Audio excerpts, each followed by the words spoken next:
북한이 이렇게 고체 연료 엔진 개발 성공을 발표한 날, 일본은 또 방위력 강화 방안을 담은 안보 문서 개정을 결정을 했습니다. 특히 일본의 반격 능력 보유 선언이 이번 개정안의 핵심입니다. 일본 이전부터 이에 대한 논의를 이어왔습니다. 들어보시죠. まず反撃能力そのものの議論は、あくまでこれ、抑止力を高めて、そしてミサイルなどによる攻撃の可能性を一層低下させる、これが基本的な考え方としてあります。5年間で緊急的に防衛力を抜本的に強化するため、43兆円の防衛力整備計画を実施する。strategic asset, and Japan's new documents reshape the ability of our alliance to promote peace and protect the rules-based world order. 네, 그러니까 일본은 상대로부터 공격을 받았을 때만 최소한의 방위력을 행사하는 기존의 전수방위 원칙에서 일본에 대한 무력 공격이 명백할 때 적의 미사일 기지 등을 공격하겠다, 이렇게 입장을 바꿨습니다. 그러니까 전수 방위만 하는 것에서 적의 기지 공격 능력을 갖겠다라고 했는데요. 그렇다면은 이 일본이 반격 능력을 보유한다는 것은 어떤 의미일까요? 다른 게 아니라 이거 너무 당연한 얘기죠. 한 나라가 지금 다른 나라한테 계속 핵 공격을 가하겠다 이런 위협을 받는데, 바보가 아닌 이상 당연히 거기에 대응할 수 있는 능력을 추구하는 게 맞고요. 핵이라고 하는 건 우리도 킬체인 강조하듯이 적이 핵미사일 쏘기 전에 제압을 하는 것을 어느 국가든 목표로 할 수밖에 없습니다. 네.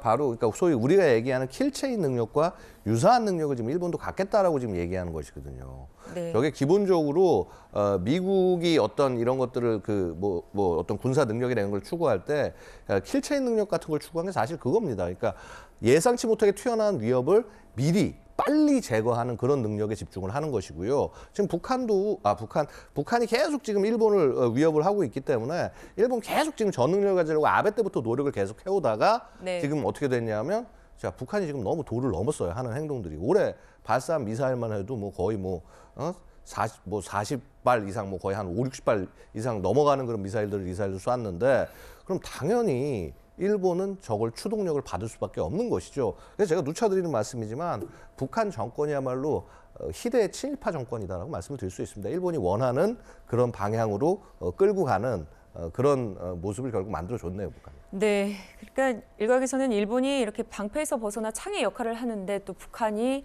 기여를 한 게 아니냐, 이런 분석까지 나오고 있는데요. 조한범 위원님, 그렇다면은 이 대대적인 결정을 한 게 과연 북한 때문일까요? 아니면 다른 이유도 또 있었을까요? 북한은 명분이죠. 네. 왜냐하면 냉전 체제 때는 일본이 소련이 내려오는 남하하는 걸 지켜주는 전력의 핵심이었습니다. 네. 그러니까 해상 억지력. 근데 지금 냉전 체제가 붕괴됐거든요. 그럼 이제 새로운 적을 미국과 일본은 중국으로 가정을 하거든요.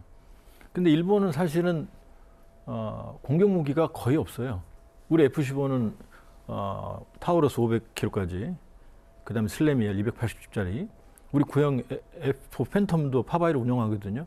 그러니까 동해에서 공중급유를 받으면 네. 어디든지 다 공격할 능력이 있는데 일본은 그런 게 없어요. 네. 그러니까 가지고 싶은 거죠. 가지고 싶은데, 공격 능력을 가지고 싶은데 이미 2018년부터 시작을 했어요. 그때는 낙도 탈환 훈련이라고 그래서, 원래 이제 일본의 평화헌법은 전쟁을 안 한다, 그렇죠. 교전권을 포기한다, 군대를 보유하지 않는다거든요.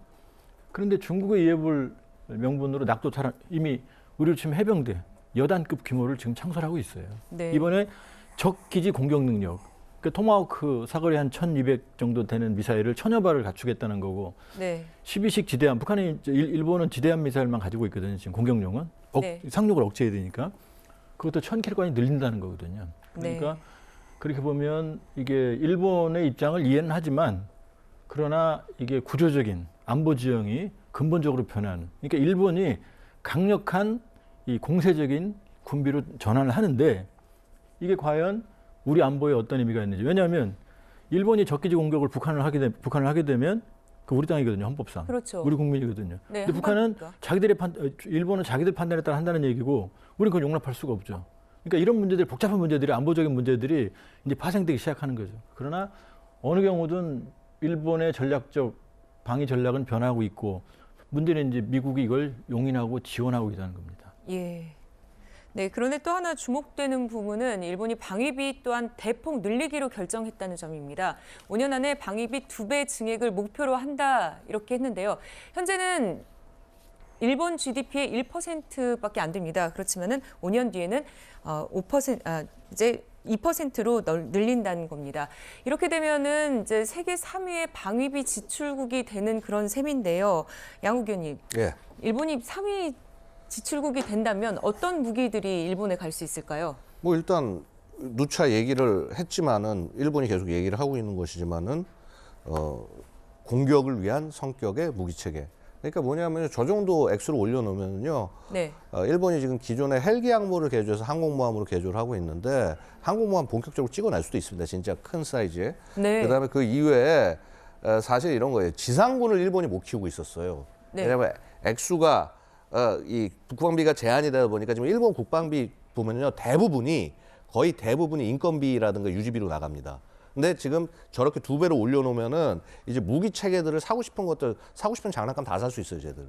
자, 그렇게 되면서 이래 능력이랄까 이런 부분도 확 올라가게 되는 거죠. 지금 일본이 예를 들어서 스텔스기를 한 140여 대를 사기로 약속이 되어 있습니다. 아마 이쪽에서 대한민국보다 많은 숫자를 확보를 하게 되는 건데 그거 2배 이상 늘릴 가능성 충분히 있습니다. 그래서 그야말로 뭐라고 그럴까 이 영내에 군사 강국의 또 하나가 생겨나는 것이고요. 네. 사실 주변에 있는 나라가 무력이 강해지면요. 대한민국에 좋을 거 하나도 없습니다. 네. 일본의 반격 능력 보유 선언에 우리 정부는 사전에 우리와의 긴밀한 협의 및 동의가 반드시 필요하다 이런 입장을 밝혔습니다. 아무래도 북한 공격의 가능성도 포함된 내용이다 보니까 우리 쪽에선 일본이 북한을 공격하려면 우리 승인을 받아야 한다는 입장인데 반해서 일본은 허가가 필요 없다 이런 입장을 보이고 있는데요. 조한범 위원님, 그렇다면 앞으로 갈등이 생길 여지가 있는 게 아닙니까? 예, 당연히 갈등의 소지가 있죠. 네. 왜냐하면 독일도 2%로 우크라이나전으로 그 군비 증강하기로 했는데 유럽에서 반대가 없어요. 네. 왜냐하면 독일은 과거 청산, 그 다음에 신뢰를 확보했거든요. 네. 근데 일본은 과거에 대해서 지금 반성도 충분하지 않고 과거사 문제도 해결 안 하고 있거든요. 네. 거기다가 이 태평양 독일은 2차 세계대전을 잘못된 전쟁으로 인정을 하는데 일본은 그냥 진 전쟁으로 생각을 해요. 그러니까 전범들도 지금 그 모시고 있는 거거든요. 그러니까 예, 그렇죠. 일본의 공세적인 구조적인 인식 전환이 없다 그러면 이제 뉴노멀, 일본의 3위의 군사 대국화, 그것도 해양 세력입니다. 이게 커지면 한국에 직간접적으로 다양한 부담으로 작용할 수가 있고 네. 이게 이제 향후에 한일의 어떤 안보적 신뢰를 확보해 나가는 이게 가장 큰 숙제가 될 겁니다. 네, 알겠습니다. 네, 두 분과는 여기서 인사를 나누기로 하겠고요.